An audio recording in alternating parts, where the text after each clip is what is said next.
নমস্কার, কেমন আছেন সবাই? আশা করি সবাই খুব ভালো আছেন। তো আরেকটা নতুন ভিডিওতে আপনাদের সবাইকে ওয়েলকাম করছি। এখন তো প্রচণ্ড গরম পড়েছে। সেই গরমের মধ্যে বাড়িতেই যদি একটা ঠান্ডা, ঠান্ডা মিষ্টি বানানো যায় তাহলে কেমন হয়? টুক করে মিষ্টিটা মুখে পড়ে দেওয়া যাবে। একদম কম উপকরণে, কম খরচে একটা দুর্দান্ত মিষ্টির রেসিপি আপনাদের সঙ্গে শেয়ার করছি। তো ১ম এ আমি কি করেছি না ৫০০ ml মতো দুধ আমি ফোটানোর জন্য বসিয়ে দিয়েছি। এরপর এখানে আমি স্লাইস ব্রেড নিয়েছি। ৫ টা মতো স্লাইস ব্রেড নিয়েছি, তার সাইডগুলো কেটে দিচ্ছি। তারপর বেলন চাকি দিয়ে ব্রেডগুলোকে বেলে নিচ্ছি, মানে ফ্ল্যাট করে নিচ্ছি, একদম পাতলা মতো করে নিচ্ছি। দেখতেই পেলেন কীভাবে আমি পাতলা মতো করে নিলাম। ওই একই প্রসেসে আমি যে বাকি যে ৪ টে স্লাইস আছে সেগুলোও হচ্ছে ফ্ল্যাটভাবে বেলে নিচ্ছি। দেখুন সবকটা আমার পুরো একদম ফ্ল্যাট বেলা হয়ে গেছে। আর এখানে দুধটাও হচ্ছে ফুটতে শুরু করেছে। এবার বলেছি খুব কম খরচে কম উপকরণে এখানে আমি আমুল বাটার নিয়েছি, ২ টো মিনি সাইজের যে আমুল বাটার বাজারে কিনতে পাওয়া যায় সেগুলোই নিয়েছি। তো সেই কারণে বাটারটা আমি নিয়ে নিয়েছি, যেহেতু গরম একটুখানি বের করে রাখলেও একটু হালকা গলে যায়। এরকমভাবে ২ টো বাটার আমি বাটিতে করে বের করে নিলাম। এর সঙ্গে মেশাচ্ছি আমি ২.৫ চামচ মতো গুঁড়ো চিনি। এবার এই বাটার আর চিনিটা খুব ভালোভাবে মেশাতে থাকবো। একটু হাতে সময় নিয়ে ৭-৮ মিনিট ধরে মেশাতে থাকলে একটা থকথকে ক্রিম মতো একটা পেস্ট হয়ে যাবে।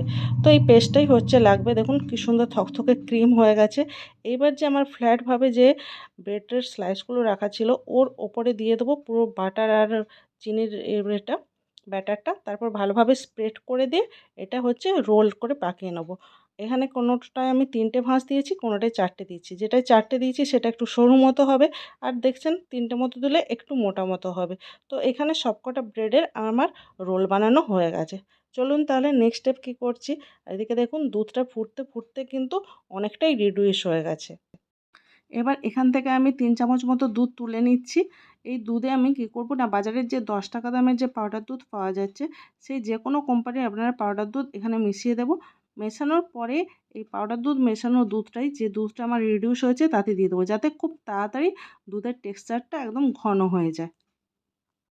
এখানে একটু মনে করিয়ে দিই, যদি রেসিপিটা কোথাও গিয়ে আপনাদের ভালো লেগে থাকে তাহলে প্লিজ সাবস্ক্রাইব আর ফলো করে পাশে থাকবেন।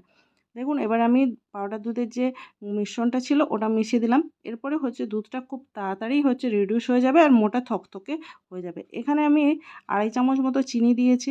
আপনারা আপনাদের চিনি মিষ্টি যেভাবে খান সেভাবেই চিনি দেবেন। আমি অল্প মিষ্টি খাই, তাই এখানে আমি ২.৫ চামচ মতো চিনি দিয়েছি। দুধটা দেখুন কনসিস্টেন্সিটা মোটামুটি অনেকটাই গাঢ় হয়ে গেছে। এই সময় দোকানের মতো ফ্লেভার আনার জন্য ১ চামচ এখানে গোলাপ জল দিয়েছি আর ১ চামচ কেওড়া জল দিলাম। আর এখানে আমি একটু স্যাফরন ইউজ করেছি, আপনাদের কাছে না থাকলেও স্কিপ করতে পারেন। আমি কালারটা ভালো আসার জন্য দিলাম। এবার গ্যাসের ফ্লেম কিন্তু একদম অফ করে দেবো, কারণ এই থিকনেস চাই, এর থেকে বেশি গাঢ় আমি আর করব না। একটা বাটিতে কিন্তু এই ব্রেড রোলগুলো সাজিয়ে নিয়েছি। তারপর যেই দুধের যে মিশ্রণটা ছিল সেইটা এর ওপরে আস্তে আস্তে ঢালবো, কিন্তু মনে রাখবো দুধের মিশ্রণটা যেন হালকা গরম থাকে। হালকা গরম থাকলে তবে ব্রেড ওটাকে অ্যাবজর্ব করে নেবে আর সুন্দর একটা মিষ্টি তৈরি হয়ে যাবে। যখন ব্রেডের ওপর সব দুধের মিশ্রণটা দেওয়া হয়ে যাবে, এরপরে আমরা ৩ থেকে ৪ ঘন্টা ফ্রিজে রেখে দেবো। ৩ থেকে ৪ ঘন্টা পরে বের করে খাবেন, একদম ফাটাফাটি লাগবে। সারানোর জন্য এখানেও আমি ২ টো স্যাফরন দিলাম। আপনারা চাইলে কিন্তু যেকোনো ড্রাই ফ্রুটস দিয়ে সার্ভ করতে পারেন। আজকের মতো কিন্তু রেসিপিটা একদম ডান হয়ে গেছে। এবার দেখাচ্ছি কিন্তু ফ্রিজ থেকে বের করে। তো চলুন দেখে নিই। এই দেখুন আমি একদম সার্ভিং প্লেটে দিয়ে দিয়েছি। দেখতে ফাটাফাটি লাগছে না? অবশ্যই ট্রাই করবেন। দেখা হচ্ছে নেক্সট ভিডিওতে।